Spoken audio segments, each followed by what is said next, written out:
Sortez de votre zone de confort, sortez de vos habitudes, sortez de chez vous, sortez de YouTube. Allez, sortez, oust, oust, allez, générique.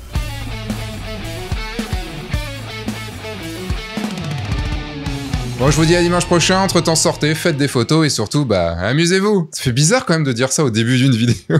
Bon, on va se reconcentrer juste sur la partie sortez. Parce que oui, tout le monde dit sortez de votre zone de confort. Moi-même, je l'ai beaucoup dit dans F1.4, mais est-ce que c'est vraiment si bon que ça? Clairement, oui. Mais c'est pas aussi simple. Des fois, ça peut avoir l'effet inverse, nous casser et complètement tout nous faire abandonner si on n'est pas un minimum préparé. Bon allez, je fais la véritable intro. Bonjour, je suis Sébastien Roignan et vous êtes bien dans un nouvel épisode de F1.4 et même une nouvelle saison de F1.4, la saison 12. Et j'inaugure la saison numéro 12 par un nouveau format dans F1.4, un format où je vais donner mes plus gros conseils en photo. J'en ai préparé pas mal, j'en ai plus d'une trentaine déjà sur lesquelles je vais pouvoir déblatérer des choses et on va en parler du coup dans cette vidéo du premier conseil, le conseil étant sortez. Comme vous vous en doutez déjà, il y aura une vidéo sur sortez, faites des photos et surtout amusez-vous. Il y aura 3 vidéos en tout, mais il y en aura évidemment plein d'autres. Le coup de la zone de confort, c'est que c'est en dehors que les choses se passent. Moi, ma zone de confort à moi, c'est ici, c'est mon bureau. J'y passe le plus clair de mon temps. J'y ai en fait à peu près tout ce que j'ai de plus précieux pour moi. C'est mon refuge. C'est un truc dans lequel voilà, je viens ici, je reste ici et je suis bien. Il peut quasiment rien m'arriver. Et ma grosse difficulté à moi, c'est de sortir de ce bureau, c'est de sortir de chez moi. Par exemple, pour moi, difficile d'aller à une séance photo, c'est difficile d'aller même prendre un apéro avec des potes, c'est difficile de partir en voyage, c'est difficile même ne serait-ce que d'aller à la salle de sport, c'est compliqué. Bon, pour d'autres personnes, ce sera compliqué pour d'autres raisons, la salle de sport. Le truc, c'est que j'ai jamais envie d'y aller, mais il y a une chose que j'ai compris pendant mes 40 années de vie, peut-être un petit peu moins parce que ça fait pas 40 ans que je suis dans ce bureau, mais je sais que les souvenirs, que les bons moments, que les choses que je vais pouvoir vivre, pouvoir raconter plus tard et tout, c'est pas forcément ici que ça va se passer, c'est même globalement ailleurs que ça va se passer. Et ça, c'est devenu ma motivation pour pouvoir sortir de chez moi, pour me dire arrête Seb tes conneries et maintenant tu sors. En gros, si j'étais pas sorti de chez moi, j'aurais pas fait cette photo-là par exemple, j'aurais pas fait non plus cette photo-là, j'aurais pas rencontré plein de gens que vous avez pu voir dans F1.4. Si j'étais pas sorti en fait de mon état d'esprit premier, celui de rester dans mon bureau,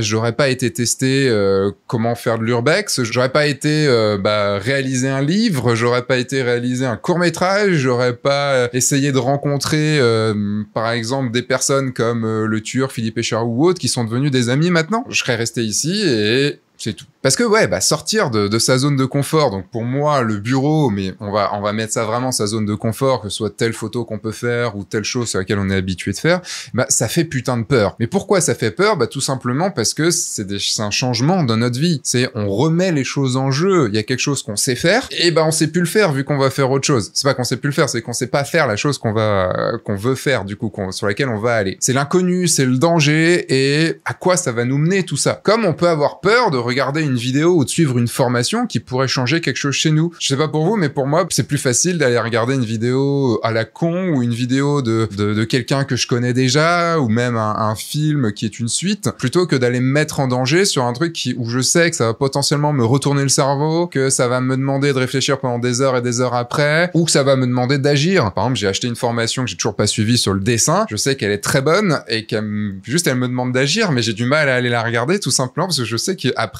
ça va me demander de faire des choses et du coup de sortir grave de ma zone de confort. Et pourtant j'ai envie de savoir dessiner. Mais pourquoi c'est si bon de sortir de sa zone de confort? Un petit peu comme ce que je vous disais tout à l'heure, le fait que je sorte de chez moi, c'est dehors qu'il y a des choses qui vont se passer. Il y a de la magie qui ne peut pas s'opérer ici et qui s'opérera forcément en dehors de ce bureau. Ça me permet en fait de ne pas se limiter à ce qu'on connaît, de se pas limiter soi-même, d'arrêter de se dire si j'avais pas ça, je sortirais. Ouais, mais c'est pas grave si t'as pas ça, fais-le quand même. Et au pire en fait dans tout ça, on se plante, et puis c'est tout. C'est tous les trucs de développement personnel vous le disent. Faut pas se limiter, faut arrêter de faire du surplace, c'est pas grave si tu te plantes, l'important c'est de se relever, c'est pas de tomber. Enfin, voilà, plein de choses comme ça. Quand on sort pas trop de sa zone de confort, on est amené aussi à toujours un petit peu faire la même chose, à pas découvrir des nouvelles choses, on fait des photos dans son univers, on va manquer d'exploration, on va tourner en rond en fait tout simplement. Quand on sort de sa zone de confort, ça va nous permettre de pas faire la même chose qu'on fait d'habitude, ça va nous permettre de découvrir des nouvelles techniques. Par exemple, exemple, si on fait de la photo de portrait, on va aller faire de la photo de paysage, ou de la photo de reportage, ou de la photo animalière. Si on est habitué à faire du studio, on va aller faire de la photo en lumière naturelle. Et inversement, si on aime bien la photo de nature morte, on va aller faire de la photo de concert. Ça va forcément nous faire voir autre chose et potentiellement nous amener des techniques. En fait, tout ça, ça va nous permettre d'être surpris, de voir autre chose. Et ça, je pense que c'est vraiment l'un des trucs les plus importants dans la vie, c'est de découvrir des nouvelles choses. Je me suis toujours dit que le jour où j'aurais plus envie d'apprendre, le jour où j'aurais plus envie de m'améliorer,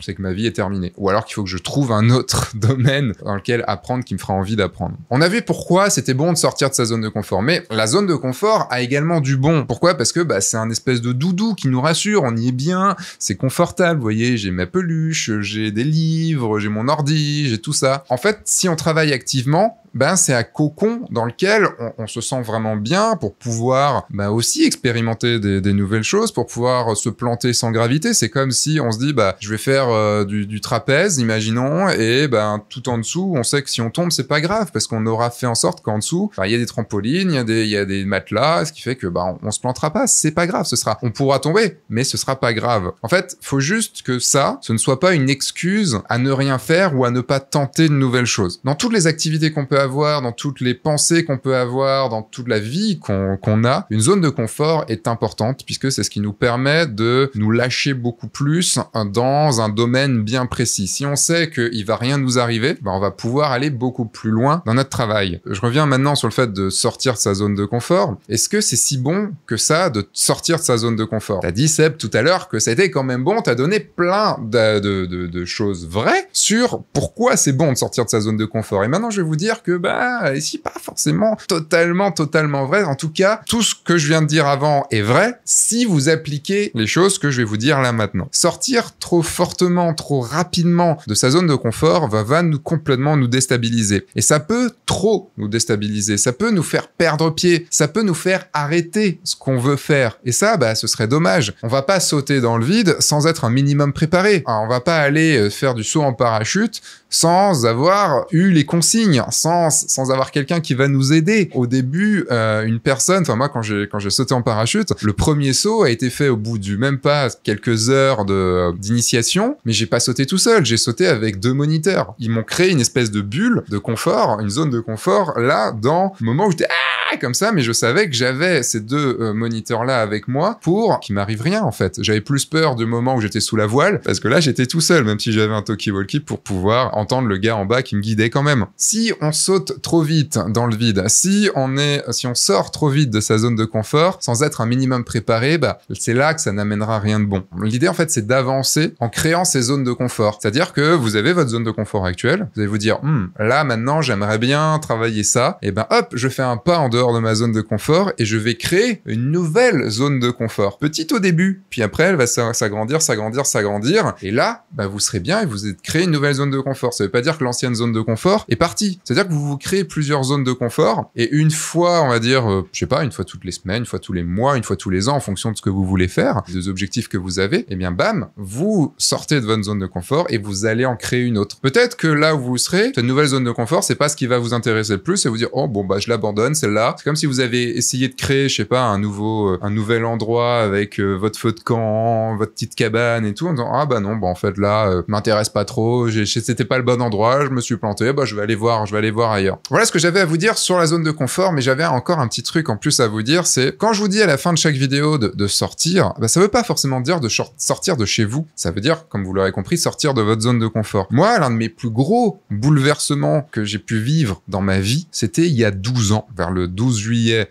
2012, lorsque j'ai lancé la chaîne F1.4. J'étais chez moi, ça faisait quelques mois que j'avais fait 1 ou 2 vidéos balancées sur Vimeo, et il y a un jour, je me suis dit, Seb, tu vas créer une chaîne YouTube et tu vas faire une vidéo par semaine. C'était un gros bouleversement chez moi, c'était extrêmement sortir de ma zone de confort. Moi qui suis très introverti, à rester chez moi, qui ne savais pas du tout parler devant une caméra, là, j'ai mis ma caméra, j'ai lancé, je me suis enregistré, je savais pas du tout comment le faire, comment faire du montage, des choses comme ça et tout. J'ai passé le pas. Plus de 11 ans après, je suis là, encore à faire des vidéos dans un autre bureau, mais je suis encore à faire des vidéos. On pourrait se dire, du coup, t'es resté dans ta zone de confort. J'ai créé une nouvelle zone de confort, mais en même temps, cette zone de confort-là m'a amené plein plein d'autres zones de confort. Et du coup, pour créer tout ça, j'ai dû sortir plein de fois de cette zone. Comme là, il y a un peu plus d'un mois où j'ai tourné mon premier court-métrage. Ça, c'est complètement sortir de ma zone de confort, complètement quelque chose que je ne savais absolument pas faire. Et voilà, c'est en créant, ce que je voulais vous dire par là, c'est qu'en sortant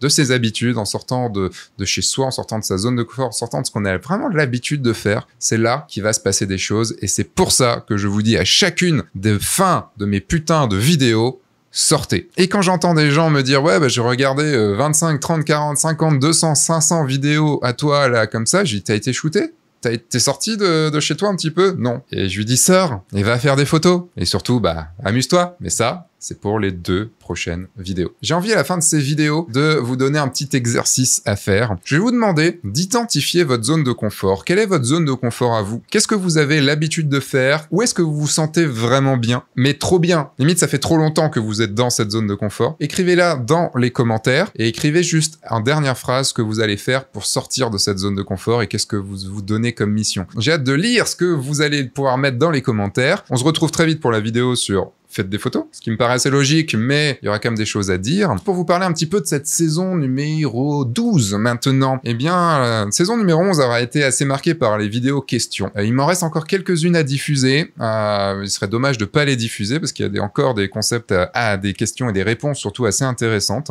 Bon, elle n'aura pas eu le succès que j'espérais, en tout cas, mais pour ceux et celles qui l'ont regardé, il y a eu du très très bons retours. F1.4 va continuer. J'ai encore pas mal de choses à dire, j'ai envie en plus de le dire.